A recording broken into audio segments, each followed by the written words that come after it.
The moment of truth is here again.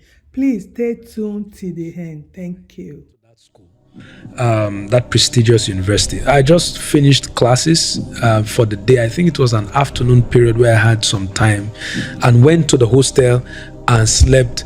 And I saw what you would consider as a vision. I saw myself back in Nigeria. Now I was in the US. I saw myself back in Nigeria. Saw myself, I think, around the Yanopaja area.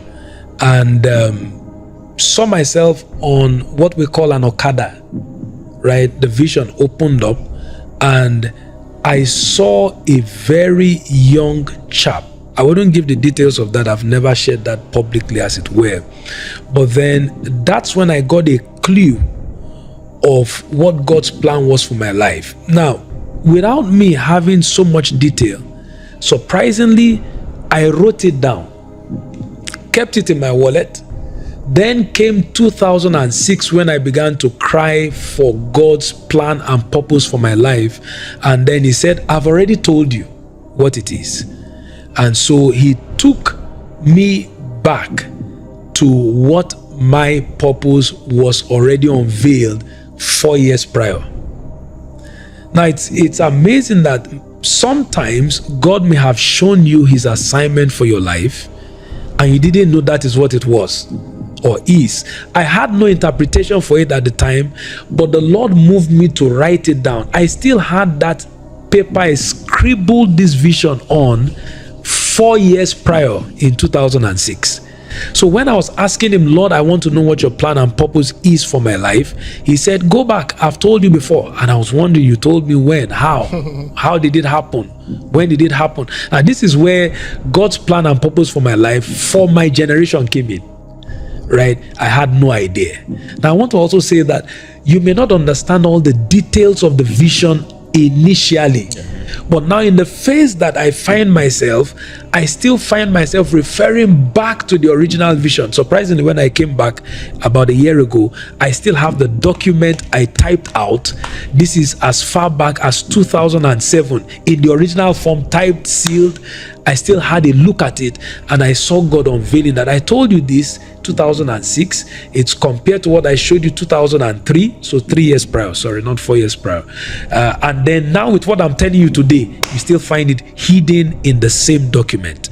So mine was a bit of looking back to what he already showed me, because at the time I wasn't asking for vision, but I found myself at the point in that vision where I was, if I remember correctly, sobbing. I saw the state of my generation in a little boy, had no idea, had no understanding of it. And then I woke up with so much concern, so much deep-rooted concern for what I saw in this vision, that I was moved to write it down, kept it in my wallet. I changed wallets several times. I kept moving the paper from wallet to wallet to wallet.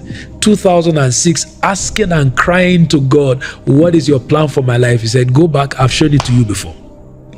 And then from there, he began to unveil scripture. My brother stated that it's very important to ensure that there is scriptural background. Now, at the initial vision, I didn't know it was a vision. I just wrote it down, so there was no scripture.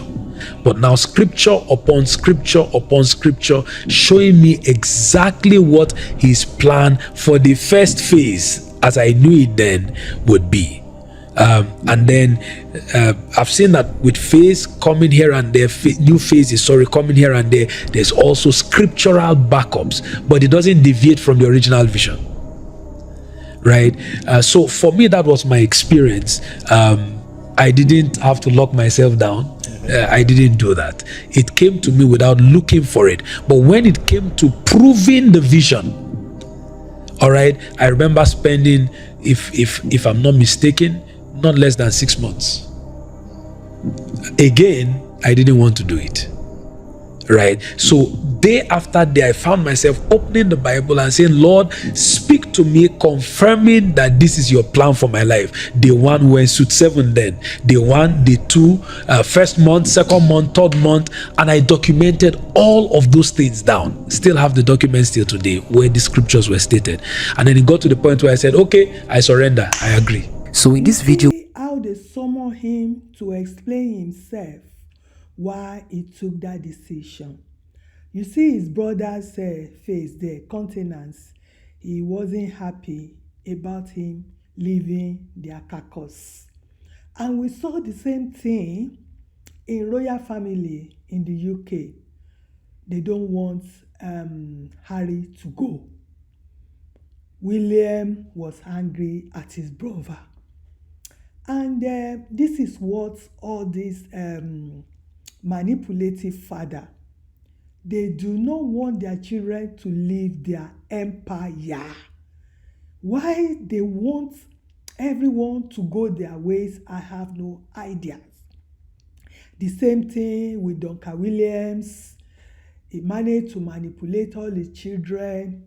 His first son, Joel, is now a bishop, a young guy. The last son refused to do what the father wanted him to do. Adeboye too did the same thing. That gentle soul that left us untimely, Dare Adeboye, he would have still been alive today if the father allowed him to find his own way. They put him where he doesn't want to be. But because they don't want to offend their parents, they have to flow. They flow in the direction of the wind. My take on all this, because I know this family a little bit. I was part of this pyramid schemes before God delivered me. And I must say that the decision of Issac Oyedepo actually came from the Lord himself. You might not believe him. I do believe him because I met him one-on-one, and I've stated that in my video, in my first video about him on this matter. And I must also say that David Oyedepo, Bishop Oyedepo, was meant to be great from the foundation of the world. But because he chose his own way along the line and he missed it, and because of God loves this family, he has to raise a replacement, which is Issac Oyedepo. Issac Oyedepo, whether you people like it or not, is an apple of God's eyes. And when an apple of God's eyes is going in a wrong direction, God knows how to turn them back. That's Oral Roberts University. If you are a Christian and you have never been there, I was there, not as a student. I went for a conference in Tulsa, Oklahoma. So all my group, all of us, when we had a break, we went to Oral Roberts University. It was opposite the hotel we were staying. I think it's a 4-star hotel, whatever. I can't remember now. But I've been to Oklahoma twice, Tulsa, for a conference. Everywhere I've been in the whole world is for conferences, for these churches. I keep running up and down. It was that guy, he's late now. He's the one that wrote about speaking in tongues and all that. I forgot the title of the book now. The man is late now. I think he died last year or 2 years ago. Anyway, a white American. Anyway, so I've met Bishop Oyedepo one-on-one, and Isaac, I told the story, the money I gave to Ojeme for the land, how I took my army and soldiers and policemen to Ota. How Papa came, we call him Papa. And I didn't even know he is only 4 years older than me because he's 69 and I'm 64 plus. But I look 10 years younger than my age. Why all of them look older? I have no idea. So at the time, I didn't even know. So he gave me a number to call. I called the number. I told him my own side of story. He sent a message to London. All the pastors that knew about it, Pastor Akin, anybody that knows Winners Chapel from Bamazi, they will know what I'm saying. So Pastor Akin, Pastor Nosa, they sent him all the information, and he now see the way I've tried to to see him before I took that decision. So he now asked us to come the following day to Ota. He said we should come. The meeting will take place around 12 o'clock. But if I come early, he can have one-on-one with me. So I said, okay. So we got there around 10 o'clock. He asked them to take me to his office.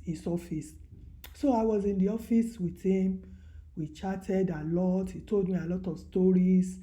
He appreciated all my efforts, and he thanked me that you have actually changed my family history.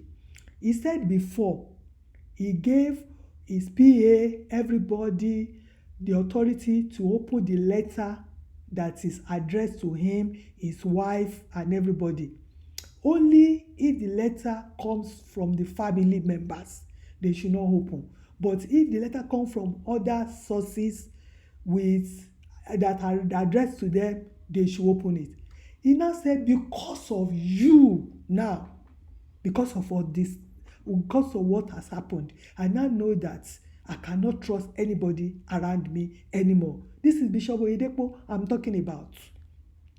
Told me a lot of stories, even what happened between Baba Adeboye and somebody, and him involved, how Baba Adeboye settled the case, and we talked for 2 hours before the meeting, before they're ready for the meeting at 12 o'clock. So I can really tell you, even it warmed my heart. It warmed my heart with all our discussion and everything. And in turn, I wrote a letter to him. I gave him the letter. He read it and he appreciated it and everything. So we went for the meeting. Here comes Isaac as well. He demonstrated some truth in him. That's why I loved him as well. Until he now deviated, they managed to manipulate him and started doing what they want him to do, speaking their language, the God servants, the covenant, and everything. And God was not happy about it. God was like, the covenant I had with David Oyedepo, if all this thing continues, it's going to end up like Eli and the sons of Eli. So, because Isaac Oyedepo is there, and God could see through him that this one, I can replace him with the father. Because I'm telling you now with my full chest, Oyedepo, David Oyedepo, all of them there, they are going nowhere. I'm telling you, they are going nowhere. But this Isaac now, God had mercy on him and wanted to, and has used him as a replacement. And my prayer is that he will not miss it. He will not miss it. He will fulfill the assignment. That's just my prayer for him. And that's just my experience with Bishop Oyedepo. Could you believe that Ashimolowo is even older than him? Ashimolowo is 71. Ashimolowo is 71. And he's only 69. And he looked like the father of all nations, because of the loads everywhere they've been, all the power they've touched. They see themselves as heaven and earth. They started eating what does not belong to them. They started receiving honor and royalty that does not belong to them, because of some places they've been, and it's not God that take them there. It's the power of this world that take them there. So I want to know your thoughts and what you think about my story. But it's a true story.